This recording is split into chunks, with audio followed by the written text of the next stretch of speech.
Hello दोस्तों, स्वागत है आप सभी का मेरे चैनल में। आज मैं आपको इस वीडियो में बताने वाली हूँ कि स्वर्ग जाने का असली हकदार कौन है और नर्क जाने का असली हकदार कौन है।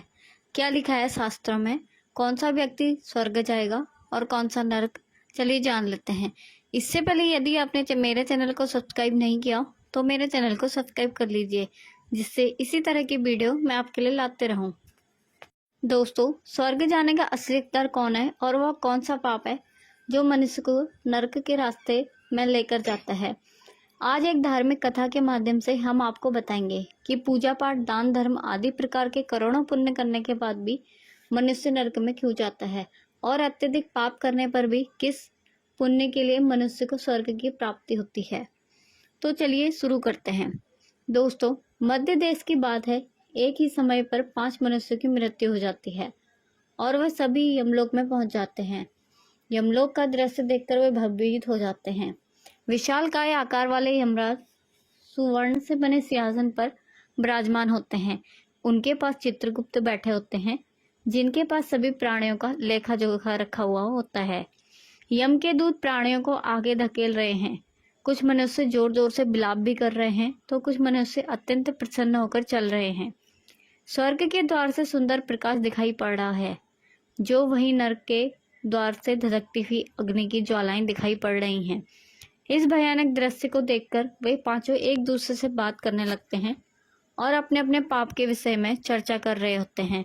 उन पांचों में से 4 लोगों ने अपने जीवन में बहुत पाप कर्म किए होते हैं और उन सभी को जान पड़ता है कि अब वे चारों ही नरक में जाने वाले हैं। उन चारों में से एक चोर होता है, दूसरी वैश्या होती है, तीसरा विद्वान पंडित होता है, चौथा राजा का सैनिक होता है तथा पांचवा एक धनवान किसान होता है। वे पांचों अपने अपने कर्म फलों को भुगतने के लिए तैयार होते हैं। एक एक करके सभी पापी और पुण्य आत्माएं आगे चल रही होती हैं। वे चारों एक दूसरे को अपने पाप कर्मों के बारे में बताने लगते हैं। पहला चोर कहता है, भाई मैं तो पक्का नरक में ही जाऊंगा, क्योंकि मैंने बहुत बार चोरी की है, दूसरों का धन लूटा है, दूसरों को तकलीफ भी दी है। लेकिन ऐसा मैंने मजबूरी में किया था। चोरी करके मैं अपने परिवार का पेट पालता था, क्योंकि मुझे कोई काम नहीं देता था। शायद विधाता ने मेरे भाग्य में यही लिखा था, इसलिए मैं ही हम पांचों में सबसे बड़ा पापी हूँ। मेरे पाप से मुझे कभी मुक्ति नहीं मिल सकती, यह मैं जानता हूँ। पता नहीं मुझे अगला जन्म किस पशु का मिलेगा, यमराज मुझे कौन सा दंड देंगे। उसके बाद वह वैश्या बोलती है, भाई हम चारों में से ही सबसे बड़ी पापिनी मैं हूँ। मुझसे बड़ा पाप यहाँ पर किसी ने नहीं किया होगा। वैश्या बोली, जो स्त्री अनेक पुरुषों के साथ संबंध बनाती है उसे नरक में ही डाला जाता है, यह शास्त्र भी कहते हैं, इसलिए मेरा भी नरक में जाना तय है। किंतु मैं शपथ खाकर कहती हूँ, मैंने वह पाप जानबूझकर नहीं किए। जब मैं छोटी उम्र की थी तभी एक दुष्ट व्यक्ति मुझे उठाकर ले गया और जबरदस्ती मुझे वैसा बना दिया। मैंने ना चाहते हुए भी कई पुरुषों से संबंध बनाए हैं। मेरे पास जीवित रहने के लिए यही एक उपाय बचा था।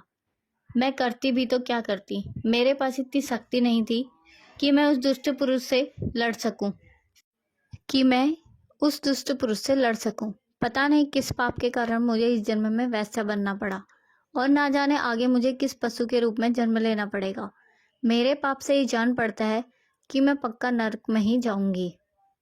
उसके बाद वह सैनिक बोलने लगता है, भाई हम चारों में से सबसे बड़ा पापी तो मैं ही हूँ। मैंने बहुत बड़े पाप किए हैं। मैं राजा का सिपाही था, इसलिए मैं लोगों पर जोर जबरदस्ती करता था। मैंने कितने प्राण लिए हैं, ना जाने कितने मासूम लोगों को सताया है, ना जाने कितने निर्दोष लोगों को मेरे हाथ से दंड मिला होगा। यमराज मुझे कभी क्षमा नहीं करेंगे और मैं निश्चित ही नरक में ही जाऊंगा। लेकिन मैंने यह सभी पाप जानबूझकर नहीं किए। अपने प्राणों के भय से और परिवार के पालन पोषण के लिए मुझे यह पाप करना पड़े। हमारा राजा जो कहता था उसका पालन हमें करना ही पड़ता था। राजा के विरुद्ध भला कोई साधारण मनुष्य कैसे जा सकता है। यह सभी पाप करते हुए मुझे अत्यंत दुख भी होता था और मैं जानता था कि यह पाप करने से मुझे नरक की ही प्राप्ति होगी, किंतु परिवार के मोह वश होकर मैंने यह काम किया। लेकिन पाप तो पाप होता है, पाप करके पश्चाताप करने का क्या फायदा, इसलिए मेरा नरक में जाना तो तय है। उसके बाद वह विद्वान पंडित बोलता है, भाई हम चारों में से सबसे बड़ा पापी तो मैं ही हूँ। तुम लोगों ने जो पाप किए हैं वो जाने अनजाने में किए हैं, या किसी ने तुमसे जबरदस्ती करवाए हैं, या मजबूरी में किए गए हैं। परंतु मैं तो विद्वान था, मैं सब सत्य असत्य जानता था, मुझे सच और झूठ का ज्ञान था। लेकिन फिर भी मैंने धन के लोभ में ये पाप किए हैं। शास्त्र कहते हैं कि जो सब कुछ जानबूझकर पाप करता है वह निश्चित ही नरक में गिरता है। मैंने अपने ज्ञान का दुरुपयोग किया है। मैंने अपने ज्ञान का उपयोग लोगों की सहायता के लिए नहीं बल्कि धन को कमाने के लिए किया है। मेरे घर की परिस्थिति अत्यंत गरीब थी। मेरे पिता भिक्षा मांगकर गुजारा करते थे, लेकिन मैंने अपने घर की गरीबी को दूर करने के लिए धन लेकर ज्ञान देने की चेष्टा की। शास्त्र कहते हैं, जो विद्वान ब्राह्मण अपने ज्ञान का दुरुपयोग करता है उसे निश्चित ही नरक में जाना पड़ता है। मैंने लोगों को ज्ञान देने के बदले उनसे धन लिया है, कभी किसी को मुफ्त में ज्ञान नहीं दिया। इसलिए आप चारों में से सबसे बड़ा पापी तो मैं ही हूँ और मुझे ही नरक में जाना पड़ेगा। उन चारों की बात सुनकर वह धनी किसान हंस पड़ा और बोलने लगा, तुम चारों में इतने बड़े पापी हो कि तुम लोगों को नरक में ही जाना पड़ेगा। तुम लोगों ने घोर पाप किए हैं और इसलिए यमराज तुम लोगों को कभी माफ नहीं करेंगे। यहाँ पर मौजूद मैं अकेला ही सबसे अधिक पुण्यवान हूँ। मैंने अपने जीवन में बहुत पूजा पाठ किया है, ब्राह्मणों को दान दक्षिणा दी है, मैंने मृत्यु से पूर्व गाय का दान भी किया है, और अब मेरे सभी पुत्र पौत्र मेरी आत्मा की मुक्ति के लिए बड़े कार्यक्रम का आयोजन भी कर रहे हैं। वे मेरे लिए श्राद्ध दान तर्पण कर रहे हैं, यज्ञ कर रहे हैं, इसलिए मैं सबसे अधिक पुण्यवान हूँ। मेरी 3 पत्नियां हैं और 10 पुत्र हैं। इतने लोग मेरी मुक्ति के लिए उपाय कर रहे हैं। और हाँ, मैंने अपने जीवन में जो भी पाप नहीं किया और जाने अनजाने में किए होंगे, तो मेरे पुत्रों के श्राद्ध आदि के कार्यों से मेरे पाप का भी नष्ट हो जाएगा। मैं नित्य देव पूजा करता था, मंदिर जाता था, द्वार पर आए अतिथियों को भोजन कराता था। इसलिए मुझे विश्वास है कि यमराज मुझे नरक में नहीं डालेंगे और मुझे मोक्ष की प्राप्ति निश्चित ही होगी। फिर वे पांचों धीरे धीरे आगे बढ़ने लगे और जब उनका समय आता है तो उन पांचों के पाप और पुण्य के कर्मों का मूल्यांकन किया जाता है। सबसे पहले बारी आती है उस चोर की और फिर चित्रगुप्त उसका लेखा जोखा निकालते हैं। कुछ देर तक विचार करने के बाद उसके पाप पुण्य का मूल्यांकन करने के बाद यमराज उसे स्वर्ग में जाने के लिए कहते हैं। इस निर्णय को सुनकर चोर आश्चर्य में पड़ जाता है और बड़ी ही प्रसन्नता से वह स्वर्ग के दरवाजे की ओर चला जाता है। दूसरी बार आती है वैश्या की। चित्रगुप्त उस वैश्या का लेखा जोखा निकालते हैं और कुछ देर तक विचार करने के बाद उसे पाप पुण्य का मूल्यांकन करके यमराज उसे भी स्वर्ग में जाने के लिए कहते हैं। इस विचित्र निर्णय को सुनकर वह वैश्या भी आश्चर्य में पड़ जाती है। उसे यमराज के निर्णय पर विश्वास नहीं होता और वह बिना कुछ कहे बड़ी ही प्रसन्नता के साथ स्वर्ग के द्वार की ओर जाने लगती है। अब तीसरी बारी आती है उस सिपाही की। चित्रगुप्त उसके भी कर्मों का लेखा जोखा निकालते हैं और कुछ समय विचार करके उसे पाप पुण्य का मूल्यांकन करके यमराज उसे भी स्वर्ग में जाने के लिए कहते हैं। इस निर्णय को सुनकर वह सिपाही भी सोच में पड़ जाता है और बड़ी ही प्रसन्नता के साथ वह स्वर्ग के द्वार की ओर निकल जाता है। फिर चौथी बारी आती है उस विद्वान ब्राह्मण की। चित्रगुप्त उस ब्राह्मण के कार्यों का लेखा जोखा निकालते हैं और कुछ देर तक विचार करते हैं। फिर यमराज उस ब्राह्मण को भी स्वर्ग में जाने के लिए कहते हैं। फिर वह विद्वान ब्राह्मण विचार करता है, मैंने तो पाप किया है, फिर मुझे क्यों स्वर्ग में भेज रहे हैं। फिर वह मन ही मन प्रसन्न होकर स्वर्ग के द्वार की ओर चलने लगता है। उन चारों को स्वर्ग में जाता देख धनवान किसान बहुत दुखी और क्रोधित हो जाता है। वह सोचने लगता है कि वह कैसा न्याय है, इन पापियों को स्वर्ग में जाने का मौका मिल रहा है, फिर मैंने जो पुण्य के काम किए हैं उनका क्या पापी और पुण्यवान एक ही जगह पर डाले जाएंगे तो पुण्य करने का फायदा ही क्या। फिर उस धनवान किसान को यम के दूत जोर से धकेल देते हैं और कहते हैं, अरे पापी तू आगे चल, तुझे नरक में ही डाला जाएगा, यमराज तुझे कभी माफ नहीं करेंगे।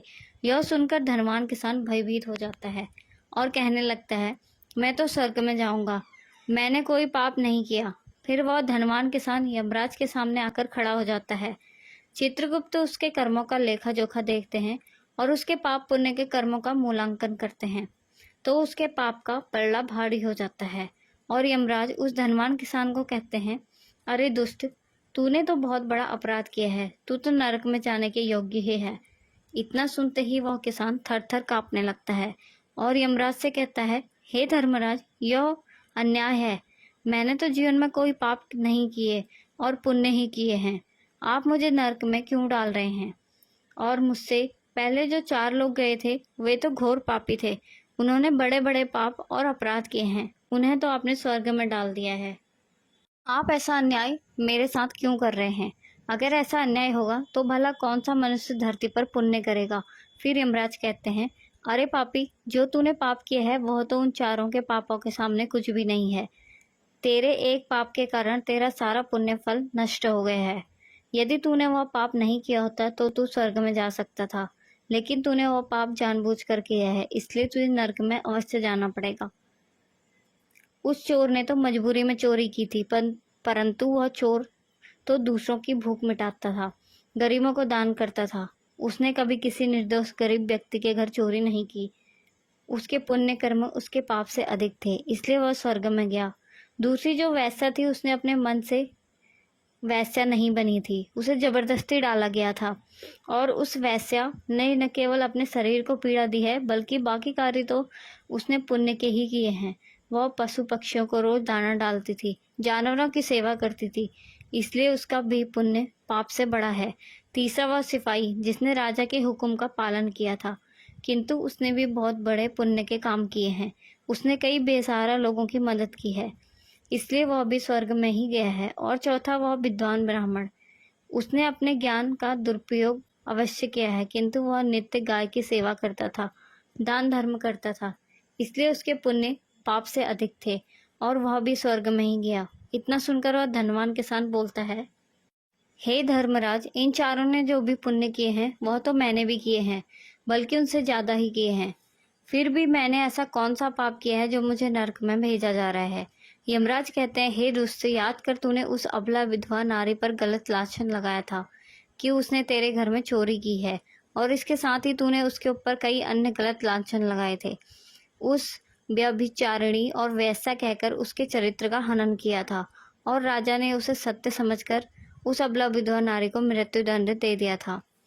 हे पापी मनुष्य, ब्रह्म हत्या, चोरी, मदिरापान आदि प्रकार के घोर पापों से भी प्रायश्चित करके मुक्त हो जाता है, किंतु दूसरों को गलत लांछन लगाने पर कोई प्रायश्चित नहीं होता है।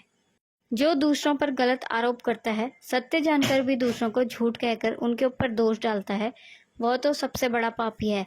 उसके द्वारा किए गए सभी पुण्य नष्ट हो जाते हैं। इसलिए तूने जितने भी पाप किए हैं वे सभी उस एक पाप के कारण नष्ट हो गए। फिर यमराज यमदूतों को कहकर उस पापी किसान को नरक ले जाने के लिए कहते हैं, और वह किसान रोता हुआ विलाप करता हुआ नरक के मार्ग पर चलने लगता है। तो दोस्तों, इस प्रकार से धर्मराज ने कहा है, कभी किसी पर गलत आरोप नहीं करना चाहिए। सत्य जानकर भी असत्य का साथ देना नहीं चाहिए। जो दूसरों पर गलत आरोप डालता है उसे यमराज कभी क्षमा नहीं करते।